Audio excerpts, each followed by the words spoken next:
Assalamualaikum warahmatullahi wabarakatuh. Perkenalkan, saya Sinti Agustiningrum dan teman saya Ujang Suryana dan Sahrul Nizam dari kelompok 5 akan mempresentasikan hasil dari kerja kami. Kajian statistika. Pengertian statistika adalah cabang dari matematika yang mempelajari cara mengumpulkan data, menyusun data, menyajikan data, mengolah dan menganalisis data, menarik kesimpulan dan menafsirkan parameter. Kajian statistika meliputi 1. Pengertian datum dan data. Pengertian datum adalah informasi atau keterangan yang diperoleh dari suatu pengamatan yang berupa angka, simbol atau bahasa atau sifat. Kumpulan beberapa datum disebut data. Dengan demikian, data adalah bentuk jamak dari datum yang belum memiliki arti penuh dan masih memerlukan suatu pengolahan. 2. Pengertian populasi dan sampel. Populasi adalah keseluruhan dari subjek penelitian, sedangkan sampel adalah sebagian dari populasi tersebut. Nilai yang dihitung dan diperoleh dari populasi ini disebut dengan parameter. Populasi merupakan seluruh jumlah dari subjek yang akan diteliti oleh seorang peneliti. 3. Pengumpulan data. Menurut sifatnya, data dibagi menjadi 2 golongan, yaitu sebagai berikut. 1. Data kuantitatif. Data kuantitatif adalah data yang berbentuk angka atau bilangan. Data kuantitatif terbagi atas 2 bagian, yaitu data cacahan dan data ukuran. A. Data cacahan atau data diskrit adalah yang diperoleh dengan cara membilang, misalnya data tentang banyak anak dalam keluarga. B. Data ukuran atau data kontinu adalah data yang diperoleh dengan cara mengukur, misalnya data tentang ukuran tinggi badan murid. 2. Data kualitatif. Data kualitatif adalah data yang bukan berbentuk bilangan. Data kualitatif berupa ciri, sifat, atau gambaran dari kualitas objek. Sebagai contoh, data mengenai kualitas pelayanan, yaitu baik, sedang, dan kurang. Cara untuk mengumpulkan data antara lain adalah melakukan wawancara, mengisi lembar pertanyaan, melakukan pengamatan atau observasi, atau menggunakan data yang sudah ada, misalnya rataan hitung nilai rapor. Menyajikan data dalam bentuk diagram. 1. Diagram garis. Penyajian data statistik dengan menggunakan diagram berbentuk garis lurus disebut diagram garis lurus atau diagram garis. Diagram garis biasanya digunakan untuk menyajikan data statistik yang diperoleh berdasarkan pengamatan dari waktu ke waktu secara berurutan. Perhatikan contoh berikut. 2. Diagram batang. Diagram batang umumnya digunakan untuk menggambarkan perkembangan nilai suatu objek penelitian dalam kurun waktu tertentu. Diagram batang menunjukkan keterangan-keterangan dengan batang-batang tegak atau mendatar dan sama lebar dengan batang-batang terpisah. Berikut contohnya. 3. Diagram lingkaran. Diagram lingkaran adalah penyajian data statistik dengan menggunakan gambar yang berbentuk lingkaran. Bagian-bagian dari daerah lingkaran menunjukkan bagian-bagian atau persen dari keseluruhan. Untuk membuat diagram lingkaran, terlebih dahulu ditentukan besarnya persentase setiap wajib terhadap keseluruhan data dan besarnya sudut pusat sektor lingkaran. Contohnya, penyajian data dalam bentuk tabel distribusi, histogram, poligon, dan ogif. 1. Distribusi frekuensi tunggal. Data tunggal seringkali dinyatakan dalam bentuk daftar bilangan, namun kadangkala dinyatakan dalam bentuk tabel distribusi frekuensi. Tabel distribusi frekuensi tunggal merupakan cara untuk menyusun data yang relatif sedikit. 2. Distribusi frekuensi kelompok. Data yang berukuran kecil N lebih besar 30 lebih tepat disajikan dalam tabel distribusi frekuensi kelompok, yaitu cara penyajian data yang datanya disusun dalam kelas-kelas tertentu.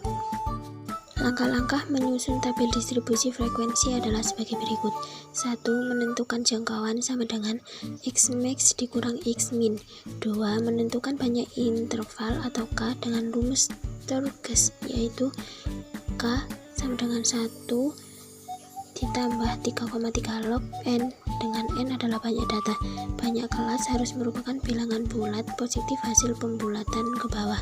3. Menentukan panjang interval kelas dengan menggunakan rumus I sama dengan J per K.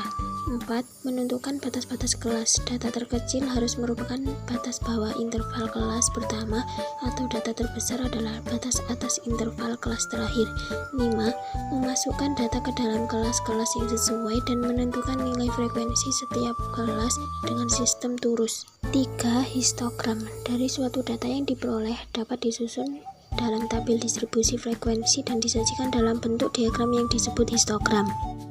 Jika pada diagram batang gambar batang-batangnya terpisah, maka pada histogram gambar batang-batangnya berimpit. 4. Poligon. Apabila pada titik tengah dari histogram dihubungkan dengan garis dan batang-batangnya dihapus, maka akan diperoleh poligon frekuensi. 5. Distribusi frekuensi kumulatif. Daftar distribusi kumulatif ada dua macam, yaitu A. Daftar distribusi kumulatif kurang dari atau menggunakan tepi atas. B. Daftar distribusi kumulatif lebih dari atau menggunakan tepi bawah. 6. OGIF. Grafik yang menunjukkan frekuensi kumulatif kurang dari atau frekuensi kumulatif lebih dari disebut poligon kumulatif. Poligon kumulatif dibuat mulus yang hasilnya disebut OGIF. Ada dua macam OGIF, yaitu A. OGIF frekuensi kumulatif kurang dari disebut OGIF positif. B. OGIF frekuensi kumulatif lebih dari disebut OGIF negatif. Satu median untuk data tunggal. Median adalah suatu nilai tengah yang telah diurutkan. Median dilambangkan Mi. Untuk menentukan nilai median data tunggal dapat dilakukan dengan cara A. Mengurutkan data kemudian dicari nilai tengah. B. Jika banyaknya data besar setelah data diurutkan digunakan rumus untuk N ganjil sama dengan M sama dengan X1 atau 2 buka kurung N tambah 1 tutup kurung. Untuk N genap M sama dengan XN atau 2 tambah XN tambah 2 tambah 1 per 2. Keterangan XN atau 2 sama dengan data pada urutan ke N atau 2 setelah diurutkan. Contoh, tentukan median dari data 2,5, 4,5, 6, 7,5, 9,8, 4,6, 7,8. Jawab, data diurutkan menjadi 2, 4, 4, 5, 5, 5, 6, 6, 7, 7, 8, 9. Median sama dengan data buka 13 tambah 1 tutup kurung atau 2 sama dengan data ke 7, jadi mediannya sama dengan 6. 2. Median untuk data kelompok. Jika data yang tersedia merupakan data kelompok, artinya data itu dikelompokkan ke dalam interval-interval kelas yang sama panjang. Untuk mengetahui nilai mediannya dapat ditentukan dengan rumus berikut ini. Mi sama dengan L tambah C buka kurung 1/2 N kurangi FK per EF tutup kurung. Keterangan kelas median adalah kelas yang terdapat data X1 atau 2N.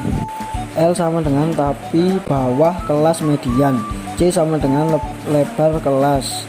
N sama dengan banyaknya data. F sama dengan frekuensi kumulatif kurang dari sebelum kelas median. F sama dengan frekuensi kelas median. Dus ialah nilai yang paling sering muncul atau nilai yang mempunyai frekuensi tertinggi. Jika suatu data hanya mempunyai satu modus disebut unimodal, dan bila memiliki dua modus disebut bimodal. Sedangkan jika memiliki modus lebih dari dua tersebut multimodal. Modus dilambangkan dengan mu. 1. Modus data tunggal. Modus dari data tunggal adalah data yang sering muncul atau data dengan frekuensi tertinggi.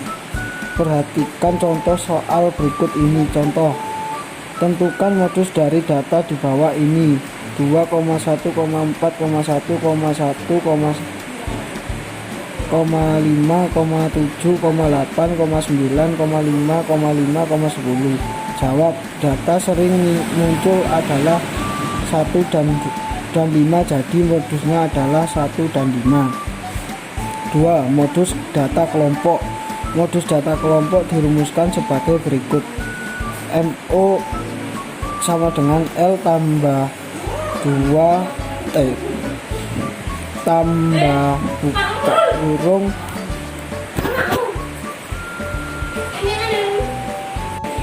Mo sama dengan L tambah buka kurung D1 per D1 tambah D2 tutup kurung C. Keterangan L sama dengan tapi bawah kelas modus, C sama dengan lebar kelas, D1 sama dengan selisih frekuensi kelas modus dengan kelas sebelumnya, D2 sama dengan selisih frekuensi kelas modus dengan kelas sesudahnya. Kuartil Q. Seperti yang sudah dibahas sebelumnya bahwa median membagi data yang telah diurutkan menjadi dua bagian yang sama banyak. Adapun kuartil dalam membagi data yang telah diurutkan menjadi 4 bagian yang sama banyak. 1. Kuartil data tunggal, urutkan data dari yang kecil ke yang besar. Kemudian tentukan kuartil dengan rumus sebagai berikut. Letak Q I sama dengan I dalam kurung N tambah 1/4. Contoh, tentukan Q1, Q2, dan Q3 dari data 3, 4, 7, 8, 7, 4, 8, 4, 6, 9, 10, 8, 3, 7, 12. Jawab. Langkah 1, urutkan data dari kecil ke besar sehingga diperoleh 3, 3, 4, 4,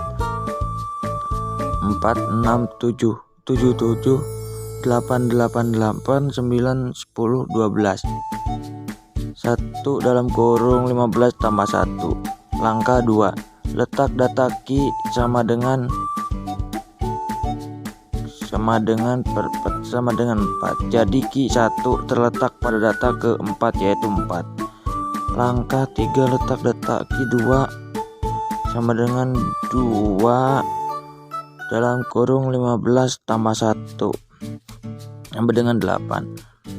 Jadi Q2 terletak pada data ke-8 yaitu 7. Langkah 4, letak data Q1 sama dengan 3 dalam kurung 15 tambah 1 sama dengan 12. Jadi Q3 terletak pada data ke-12 yaitu 8.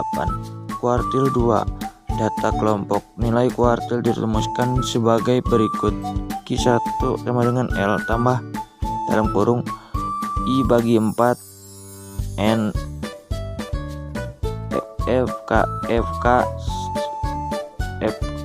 C. Keterangan Q1 QI sama dengan kuartil ke I dalam kurung 1, 2, atau 3. L tepi bawah kelas kuartil ke I. N banyaknya data. F frekuensi kumulatif kelas sebelum kelas kuartil. C lebar kelas. F frekuensi kelas kuartil. Ukuran penyebaran data. Ukuran pemusatan yaitu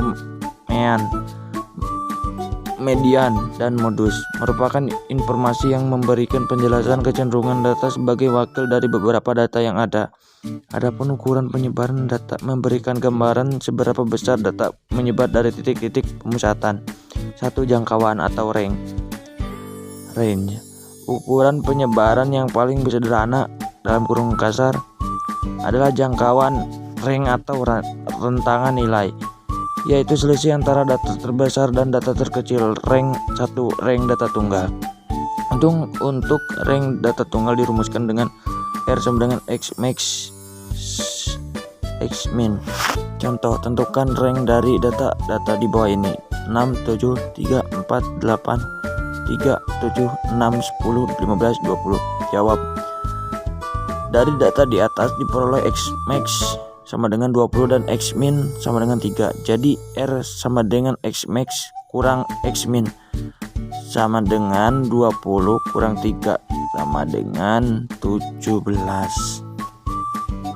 Rank data kelompok. Untuk data kelompok, nilai tertinggi diambil dari nilai tengah kelas tertinggi dan nilai terendah diambil dari nilai kelas yang terendah. 2. Simpangan rata-rata. Deviasi rata-rata. Simpangan rata-rata suatu data adalah nilai rata-rata dari selisih setiap data dengan nilai rataan hitung. 1. Simpangan rata-rata data tunggal. Simpangan rata-rata data tunggal dirumuskan sebagai berikut. 2. Simpangan rata-rata data kelompok. Simpangan rata-rata data kelompok dirumuskan. 3. Simpangan baku, deviasi standar dan ragam. Sebelum membahas simpangan baku atau deviasi standar, perhatikan contoh berikut. Kamu tentu tahu bahwa setiap orang memakai sepatu yang berbeda ukurannya. Ada yang berukuran 30, 20, 33, 39, 40, dan 41. Perbedaan ini dimanfaatkan oleh ahli statistika untuk melihat penyebaran data dalam suatu populasi. Perbedaan ukuran sepatu biasanya berhubungan dengan tinggi badan manusia. Seorang ahli matematika Jerman, Karl Gans, mempelajari penyebaran dari berbagai macam data. Ia menemukan setelah deviasi standar untuk menjelaskan penyebaran yang terjadi. Saat ini ilmuwan menggunakan deviasi standar atau simpangan baku yang mengestimasi akurasi simpangan baku untuk mengestimasi akurasi pengukuran. Deviasi standar adalah akar dari pengukuran. Deviasi standar adalah akar dari jumlah kuadrat deviasi dibagi banyaknya data. 1. Simpangan baku dan ragam data tunggal. Simpangan baku deviasi standar data tunggal dirumuskan sebagai berikut. 2. Ragam dan simpangan baku data kelompok ragam dalam kurung dan di simpangan baku dalam kurung S. Data kelompok dirumuskan sebagai berikut.